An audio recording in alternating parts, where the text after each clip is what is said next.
Hey everyone, welcome to episode 3 of the Like, Click and Share podcast. I'm Darren Winter, and with me today are Gemma Walton and Emma Kraus. Hi both. Hi. Okay, if this is your first time listening, I'm Gemma, and we all work in marketing and communications, whether as business owners or freelancers, and we're here to talk through the latest big topics in marketing and how they can grow your business, whether you're a freelancer, business owner, or just interested in how marketing can help you. And I'm Emma, and I'm here to say a big thank you listening to us, and we hope that you find this podcast helpful and interesting. We'd love to hear your comments and your questions or any feedback. You can email me at emma@ducodigital.com, or you can find us on social media, Twitter, Facebook, Instagram, like LinkedIn, all the usual places. And you can just search for Duco Digital and you'll find us there. All the links are in the show notes, and please don't forget to hit subscribe so you automatically receive each episode, which is every month right now, and you don't want to miss a single one. Thank you. Brilliant stuff. Thanks very much both. We received some great feedback about episode 2. So special mention to Pascal Fintoni from the Two Geeks podcast for the shout out on LinkedIn. And I think he enjoyed the episode. And also John Kenny for the positive comments as well. He found some of the tips that we provided in the last episode really helpful. So if you haven't already, do check out episode 2. Just make sure you click on that episode. But today, the episode title is What Makes Us Like, Click and Share. So we're going to throw Emma onto the spotlight, onto the stage. So what makes you like, click and share? I like people who are helpful, and I think it's quite specific to my demographic. So I'm 45, I'm a mother of 3 children, and I'm super busy, and I don't have a lot of time to spend on social media just kind of scrolling, but I do use it very purposefully. You do obviously get lost in Pinterest rabbit holes and things like that, but I like Instagram accounts. Particularly, Instagram is my home, but I particularly like social media accounts that help me. So if it's that this weekend I've learned how to wallpaper. Thank you, YouTube, for everything that you've shared there, and I've totally nailed it. I've learned how to make the weekend before I made a carrot cake. That was all down to goodfood.com, and yeah, so I really like accounts that help me. And in a minute, or when we've all spoken about it, I've got a couple of particular influencers who I feel are really generous with their knowledge and really generous with the information and the skill that they give away. And they're the kind of people that I appreciate, people who are ready to share their skills. That's what I use social media a lot for, really. You're hoping for a couple of kickbacks there from people who do wallpaper and food. Yeah, please. No, I've done it. Now, in a few weeks, I'll probably need wallpaper strippers. But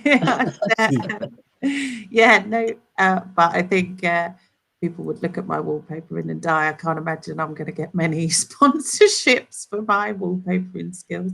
But Instagram accounts where people are helpful and they are dedicated and they're interested in helping their audience, rather than just blurbing on about what they've been doing or how great they are. People whose accounts are absolutely angled at helping you as an audience and serving you as a consumer. They're the accounts that I love.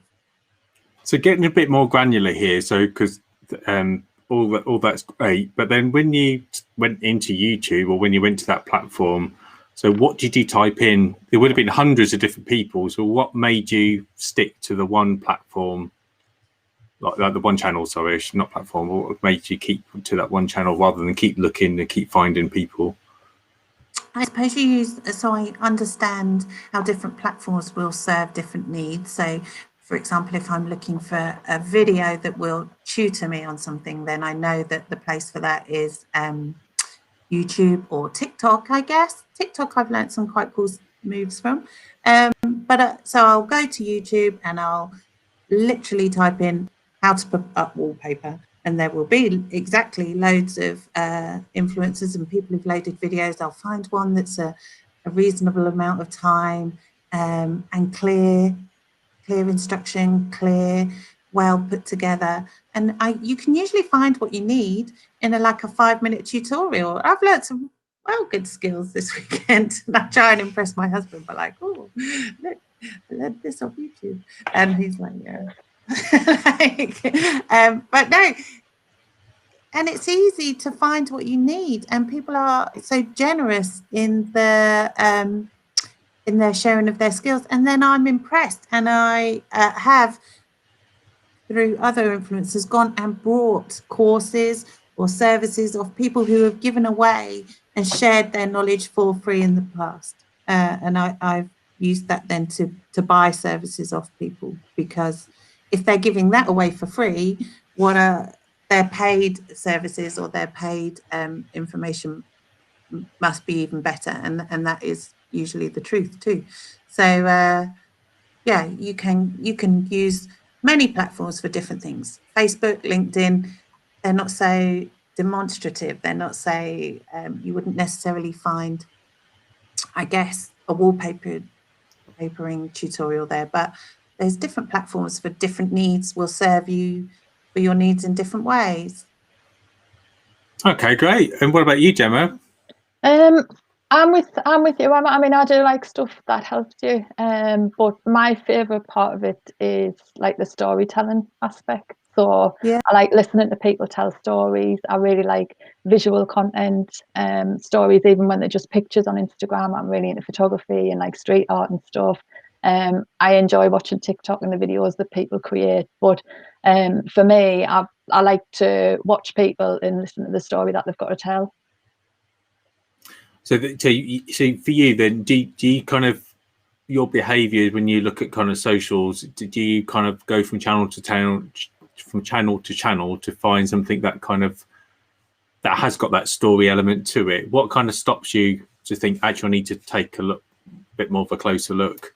I don't know. I mean, I just I spend a lot of time on social media. I mean, I don't mind Twitter and Facebook, but I prefer Instagram, TikTok, YouTube. If I see somebody on TikTok or Instagram sharing something, then I'll look and see if they've got a YouTube channel, and then I'll go on there and have a look at some of their content. But I don't know, it's a hard one. It's hard to say that. I mean, if I'm looking for something specific that I want help on, then obviously I know you can go and type in whatever you want into YouTube and somebody's created a help video, or you can go into Google and somebody's already asked that specific question, stuff like that. And I do think it's useful, but for me, I'm like quite a people person, so I do like to listen to people's stories, their experiences, people telling you about like when they've been on holiday, or if they've been to this place or that place, or even just daft stories about things that they've done, things that have happened to them, stuff like that. I really enjoy watching like storytelling videos like that. So it's interesting because I think the kind of point of this conversation is that if you're already creating this type of content, or you're thinking about creating this type of content, it's obviously you want it to be watched, you want it to be listened to or read. So it's about trying to engage those audiences, which kind of follows on what we've been talking about over the last couple of episodes. So kind of listening to what makes you or makes any of us like, click or share or stop on a particular part of a feed, I think is really interesting, because we've all come up with slightly different answers. And I guess for me, I'm less into the story side and probably more focused on the problem solving element. And then if I'm going to follow somebody, I suppose it's about theme, I suppose consistency. So I suppose a story that where that probably does fit in. But I'm just thinking on Twitter, there's a really good channel, and I will put this in the show notes. I'm just doing it off the top of my head now. You mentioned photography, Gemma. There's I don't know if it's a guy or a lady actually. There's a person in Tokyo, and his handle is called Tokyo LUV, so Tokyo Love. And he does lots of like neon picturescapes of like Tokyo at night, so down different alleyways. I mean, it looks really simple, but it's just, for some reason, every single time I go through like Twitter timeline, it always stops.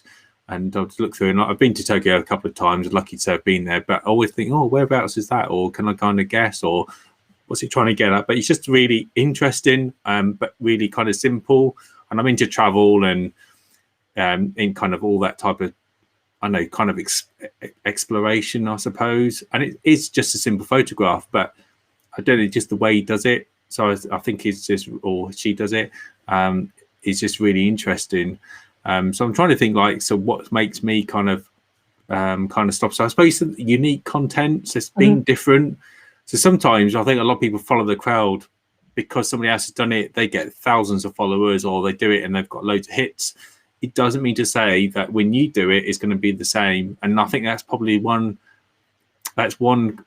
criticism of each of us that go into socials when we're doing stuff, and we seem to think, well, we'll just kind of recreate it. And I think that is possible, because it's kind of good to be on the safe side, to, you know, make sure you're going to capture some people. But if you really want to be truly different, you just have to be you. And I think that people will follow you or like you because of you. And I think that's the bit most people are a bit scared of doing, is just being creative. And I can relate to this subject because I create electronic music, and a lot of the stuff that I've created, I don't really ever give to people to listen to, because I'm kind of, I suppose, a little bit concerned about the feedback. And what I think is good is what other people might think is like, that's awful, shocking, but it doesn't really matter either. And it's an interesting challenge for artists, as I say, not just in terms of music artists, but whatever you're doing, creating content, it's music, video, whatever it may well be, even food. It's like, sometimes you go through that process of trying to make sure it looks amazing. Sometimes you just got to get it out there and then refine it and understand what people really want. What do you reckon about that? I think it's all about like being different and stuff. And I think some of the campaigns that have stood out recently for me, like on social media and stuff, have been created with like user generated content. So like topically, obviously because of COVID, the World Health Organization did that Safe Hands campaign that appeared where loads of celebrities did the hand washing thing on TikTok. I thought that was really, really clever. Starbucks did a campaign, I don't know, about a year or two ago, What's Your Name, where they did like an inclusive campaign for transgender and LGBTQ, and I thought that was really, really good. That was really, really cleverly done.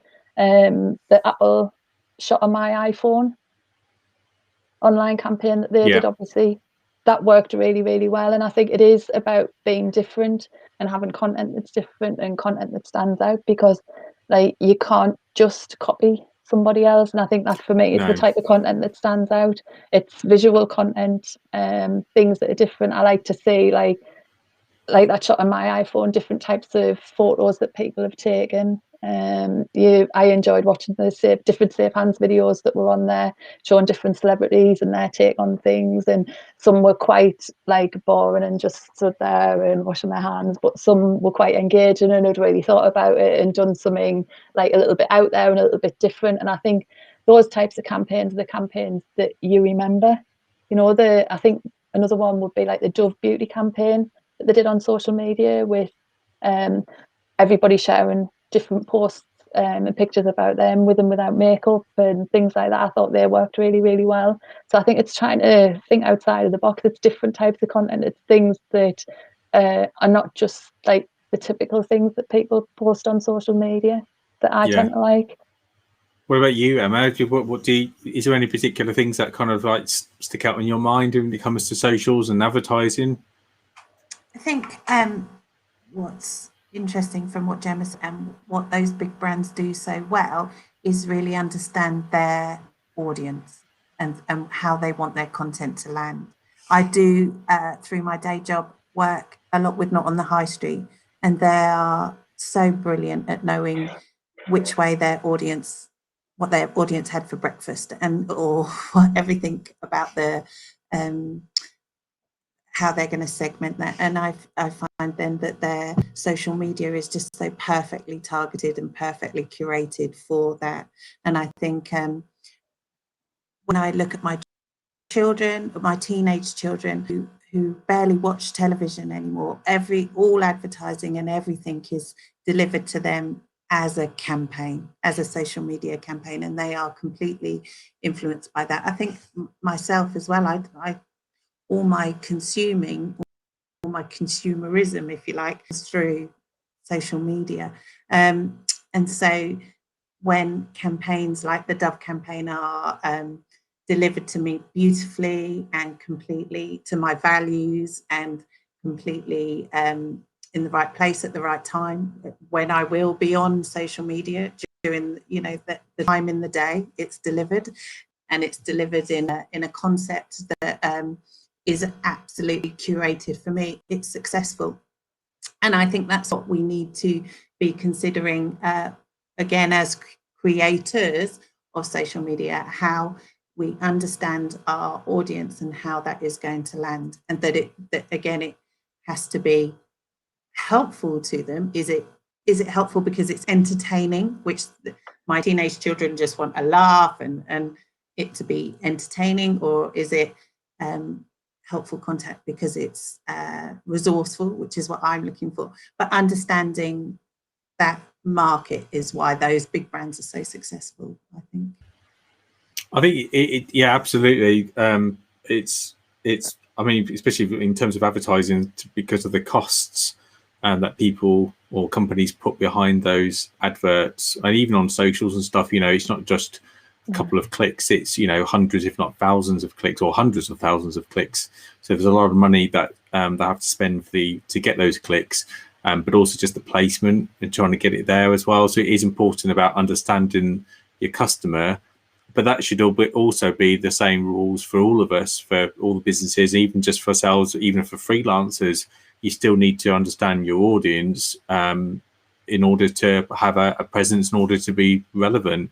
And that might mean that some things that you think that look fantastic might just not work for you as an individual or for your company, but you can kind of appreciate kind of the skill that might have gone into creating that campaign or an ad or whatever it may well be.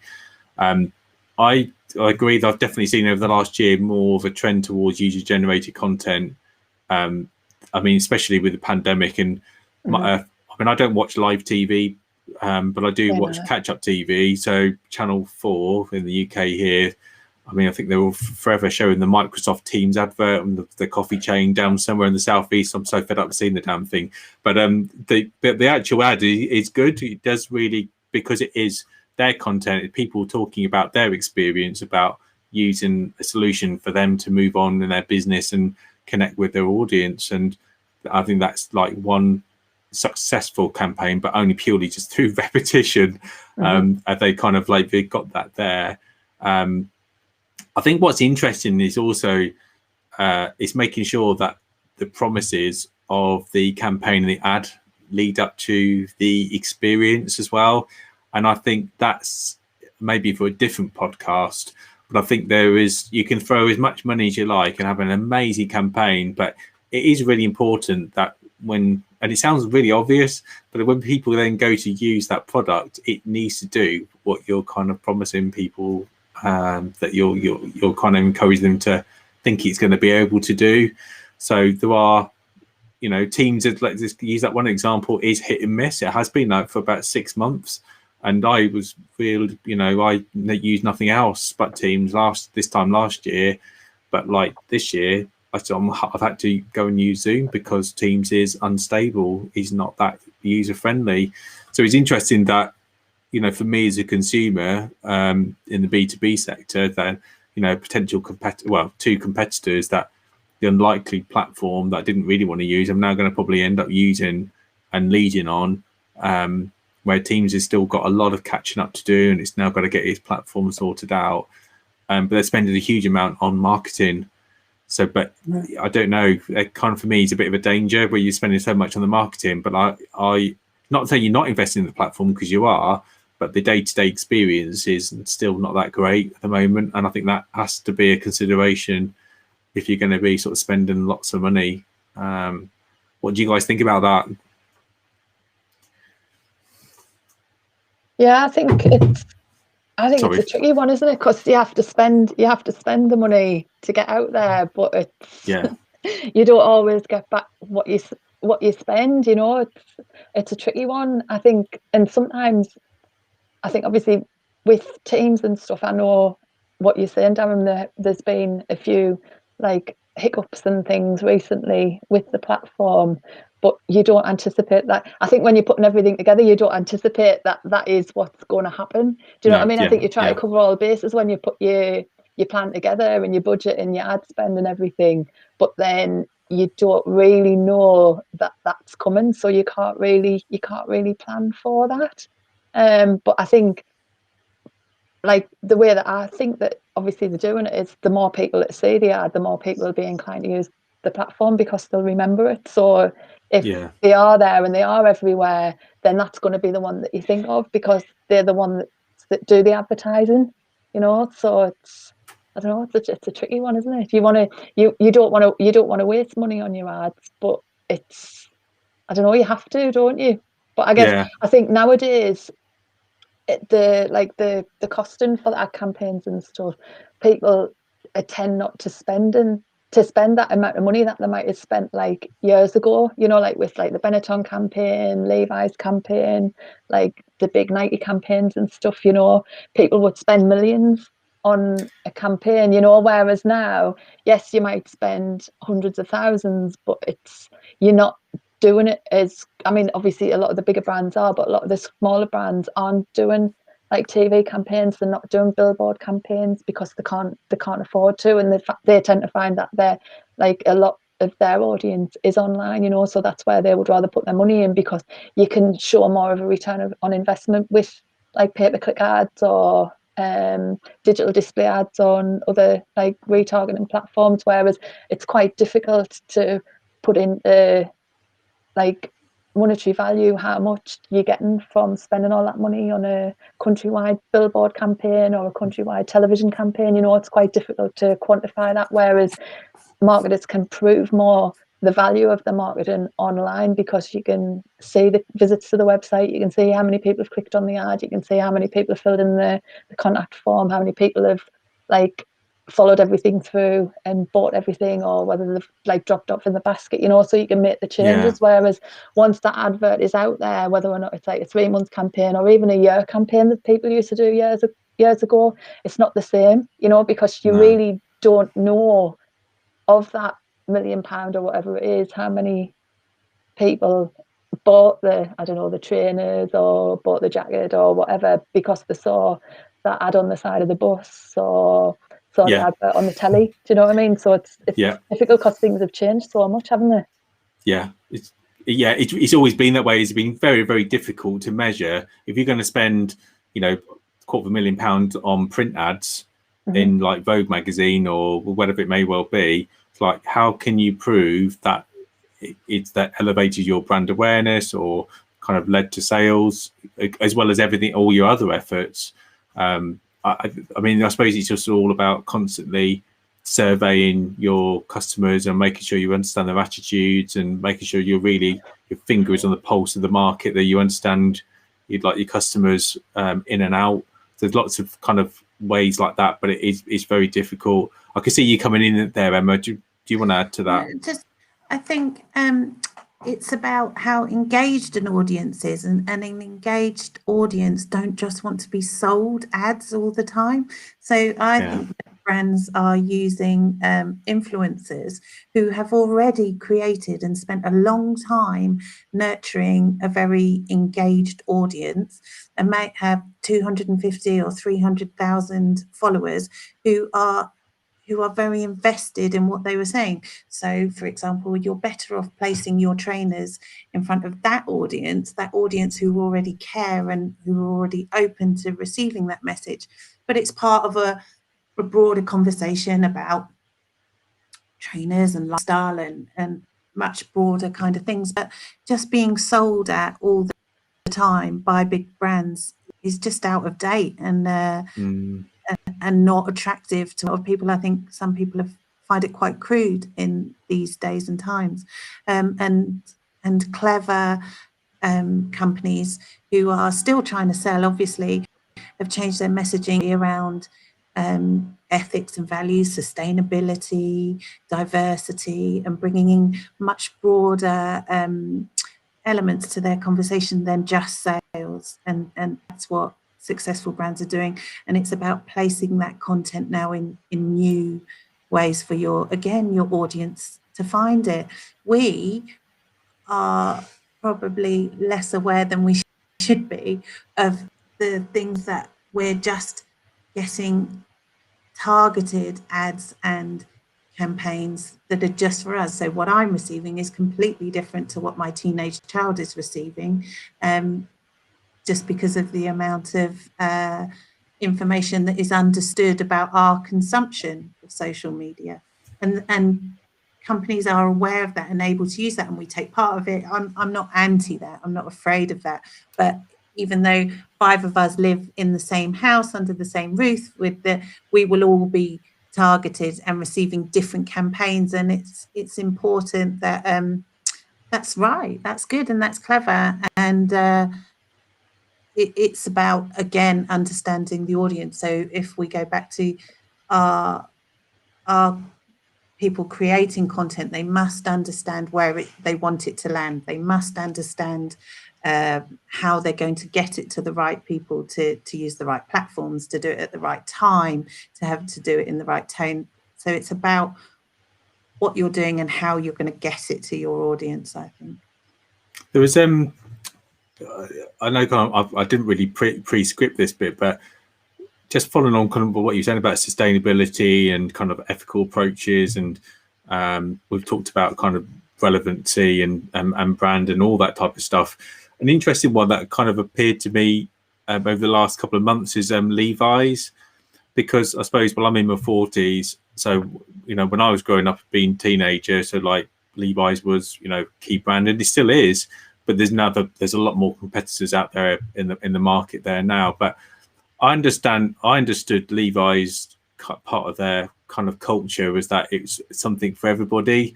It was you still you still had to have a lot of money to buy a pair of Levi jeans, but it wasn't out of reach. It was just pinned beyond that kind of mark, that £60 mark back in late 90s, late 2000 period. So you still had to have a little bit of money, and also that it was still quite trendy to wear. And I've been I'm on the mailing list and their emails and stuff like that, and it's really mixed. I kind of I don't understand what their message is anymore. They're trying to pivot back to that message, but then when you look at their imagery, we need to do this on a video podcast actually, but when you look at the imagery, it's really mixed. It doesn't match what they're trying to get. So for instance, there was a couple of weeks ago, they sent out like a campaign, and it was like for these exclusive jeans, but they were like £200. And it's like, it's just, well, like you've just said, Emma, so you need to look at your audience, and it's like, well, a lot of young people are really struggling at the moment. So it's like, so who's buying these? You're showing like a young teenager or like an adult teen, maybe even early 20s, but certainly in the UK at the moment, that's probably one of the hardest demographics really hit by COVID, struggling to get work. Yet you're trying to market £200 jeans to them. It just doesn't seem to make sense to me. So it's like I feel sometimes I do think the big brands are out of touch, and they do need to be a bit more grounded and do need to understand where people are at. So especially if you're doing influencer marketing, it's like and again, I think there's one criticism of influencer marketing is that the influencers, if you do it right, some of the influencers have made a huge amount of money and they're really wealthy, but now those influencers are out of touch with their audience because they're living in a different world to their supporters. And I don't know how I feel about it, or I just feel like I think it's very quick for brands to have this whole ethical approach, or they talk about an ethical approach, but actually once they get to a certain level, then they just disconnect with their audience. I think it's a real problem. It's I don't know. We need to pick it up on another podcast and maybe analyze a couple of email campaigns, I think, and see where we think what can we guess what the message is from the images, and then put the words on top, and does that match? And a lot of people do struggle with it. What they think one image says this actually can have the opposite effect on some people. I know we're coming up to the end of the podcast, but do you want to say anything about those comments at all, or anything you want to kind of wrap up on the subject? I need to check out that Levi's campaign. in what you're saying, Darren, because for me, like we were talking about it before, but before the podcast, but my favourite ad campaigns ever were the Levi's campaigns. Really? Yeah, because even like years ago, like I would say probably the time frame that you mentioned, like early 90s to like late 90s, maybe early 2000s, because they were telling a story, you know, Yes. the way that they shot the videos, you know, the cinematography for the videos, they always had those really impressive billboards. The photography was great. They used like great music on, do you know what I mean? And those ads, for me, I don't think now you'll see campaigns like that anymore, because millions and millions was like spent on putting them together, and they were like global campaigns. And I don't think that you can do that now, because all your audiences are different. I think money as well. So I think everybody, they have had to pivot. So I think it's really interesting what you say about obviously things that you've seen recently, because for me, definitely the Levi's campaigns, like growing up, and even looking back now when I look at them, I think because obviously storytelling's such a big thing now, they were doing that years ago. Do you know what I mean? Their videos, like I remember one being like shot in a pool hall, and I remember one being shot in a laundrette, you know, and you remember the music from them when you hear it on the radio. It reminds us of like the advert from years ago, and I just like the colours, you know, even the photos, the print versions of the adverts and everything. And I don't know, I think it's interesting that even back then, all them years ago, that something that's so important now is storytelling, like for brands, whether or not they use influencers or they use user-generated content, is the thing now that people are really interested in and find really, really relatable. But it's a different type of storytelling, isn't it? Because you're looking for somebody that you can relate to, so somebody like an influencer or a friend, as opposed to, I don't know, like a movie star or somebody that's being put into an ad to create like an experience or a story. So it's kind of gone like a whole, almost like 360, hasn't it? It's totally changed. So I'm gonna have to check that those adverts out. I'll forward them on to you. Yeah, forward them on to me so I can have a look, because I think that's really interesting, because I always think that Levi's were one of the ones that really got it right years ago. And I don't want to just hit out on Levi's, and I think they're really awful. That's not what I'm saying. There's plenty of other companies and brands out there who probably just not hitting it right at the moment. And it's easy, quite scattergun, especially around sponsorship. So like Disney and people, it's kind of, there's lots of different tie-ins, and it can really dilute your message. And I think actually it's quite dangerous when you do that, like, because then who are you marketing? Yes, you're trying to widen your appeal, but actually then you can kind of disengage your main market. Because if you go kind of down towards like younger teens, and if your main audience is seen as quite adult, and if you've kind of got a fairly masculine or fairly feminine market, and then you've then suddenly seen like 12 and 13, 14-year-olds wearing what you thought was right for you, they can actually think, actually, this is no longer right for me, and you just lost your whole market, you know, over the next couple of years, you know. So you're gonna have to be really careful there.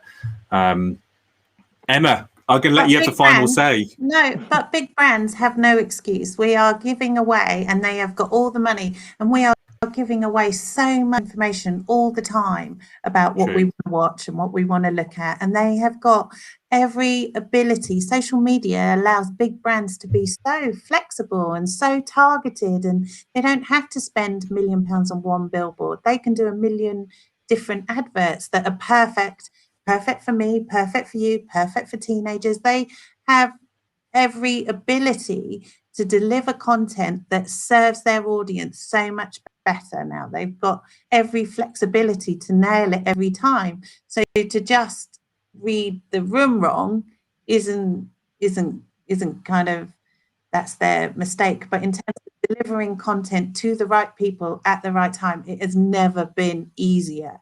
We are just on our phone consuming all their adverts all the time, and we are giving them, they know how to, Emma Krause in Saltburn by the Sea will be going to the supermarket about now. Let's make sure we send her a diet bar advert, because she's 45 and she's a mum. She'll definitely be buying those fiber bars. That is all there for them. My Nectar card tells them So there really is no, all of this information, we're giving it away for free. And they'll also know, but her teenage daughter will be coming in from school. She goes on YouTube at 4 o'clock every day. Right, let's send her a thing. You know, they've got this ability. And if I look at small little brands on Instagram who are making amazing reels that are entertaining and informative and are working so hard and delivering, I'd like to shout out to at Come Down to the Woods. She delivers great entertaining reels and engages with her audience all the time. At Brock 11 Johnson, he gives away so much free information and advice. And at Helen Perry, at _Helen_Perry_, she just gives so much wisdom and coaching away for free all the time, and they're nailing it with just tiny budgets. So there's people doing really well. Did you know that Nick Kamen died from the Levi adverts? I know. I'd seen that a couple of weeks ago. I saw that the other week. Yeah, that was sad. Yeah, it's really sad. Really, really sad. That was iconic. Yes. Yeah, that's another podcast. I think that's a different podcast, isn't it? We need to go through iconic. We're way over time, people. We know, we try to keep these in half an hour, but I hope you found it really interesting. I did, because I think we got into a bit deeper into kind of understanding what makes us like, click and share there, and I think we kind of hit it on the head there a few times, that it is about understanding your audience. It's about being relevant. And it's about kind of serving up the right style of content as well, what keeps them engaged. And it is about understanding and monitoring your analytics. You know, a lot of people are always throwing out content, but you need to go back into changing your times, you know, looking at the channels that work, what you think work, and asking people, does it, you know, is it working for you? What do you want to get out of this? Are you getting this out of it? And there's loads of different ways you can do that, just asking people just on socials anyway, or surveys, or friends, family, your customers. So definitely make sure, a tip from today, so start checking out your analytics a bit more often. Look at your competitors, not to copy them, but just to see kind of what type of content is working for them, to give you some ideas about what might kind of work for you, and just adapt it to suit your audience rather than just straight copy it. Facts. Have we got facts ready? I did do a quick fact. I'll keep mine off. So, did you know that when making a decision, your brain has already made the decision up to 11 seconds before you act? I thought we said it was amazing. So I found that out today. Who wants to go next? Mine's quite boring though. Mine's just as of April 2020, there's over 30 million podcasts in existence, according to Apple iTunes. Wow. So that's thank you for listening. If you're listening, yeah, if anybody's listening. And instead of a fact, can I just call out to our audience, please send us some feedback so that we can get to know you, so we can make sure that we're delivering and serving in a way that is helpful for you. So brilliant. Please I think that's comment, yeah, absolutely. please share, please give us that feedback. All welcome, because we want to be as helpful as we can to you as our audience.